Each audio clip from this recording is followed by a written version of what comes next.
ఉంటాయి, వాటి విషయంలో జాగ్రత్తగా ఉండాలి. అంటే వాటిని కూడా ఏరి పారేయలేరా ఇదే సందర్భంలో? జనాలు ఏరేయాలి, సైన్యం వచ్చి ఏరలేదు కదా. అది ఇప్పుడు హైదరాబాద్ ఇలాంటి ప్రాంతాల్లో ఖచ్చితంగా ఆ థ్రెట్ అయితే కంట్రోల్లోనే ఉంది. ఇది ఎక్స్పాండ్ అయ్యే కొద్దీ ఆ శక్తులు బయటకు వస్తాయి. యాక్చువల్గా నిన్న ISI స్లీపర్ సెల్స్ అందరినీ రోడ్డు మీదకి వచ్చేమంది. జమ్మూలో జరిగిన పేలుడు స్లీపర్ సెల్ చేసిందేనట. దేశవ్యాప్తంగా మిగతా చోట్ల ధైర్యం చేయలేదు.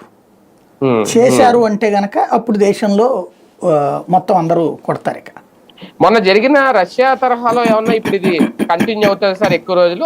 అంత ఏముండదా? అంటే రష్యాతో ఉక్రెయిన్ గొడవకి కారణం ఏంటంటే ఉక్రెయిన్ వెనకాల యూరప్ సమాజం మొత్తం ఉంది, యూరప్ దేశాలన్నీ ఉన్నాయి.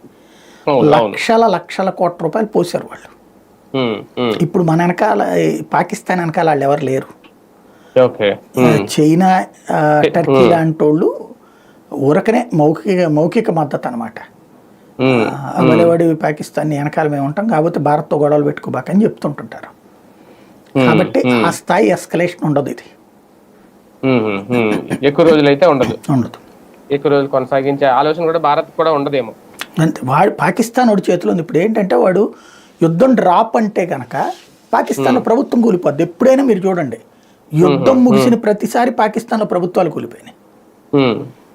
అప్పుడు నవాజ్ షరీఫ్ని దించి, అప్పుడు నవాజ్ షరీఫ్ని ముందు అప్పుడు ఫస్ట్ చేసింది నవాజ్ షరీఫ్ కార్గిల్ యుద్ధం.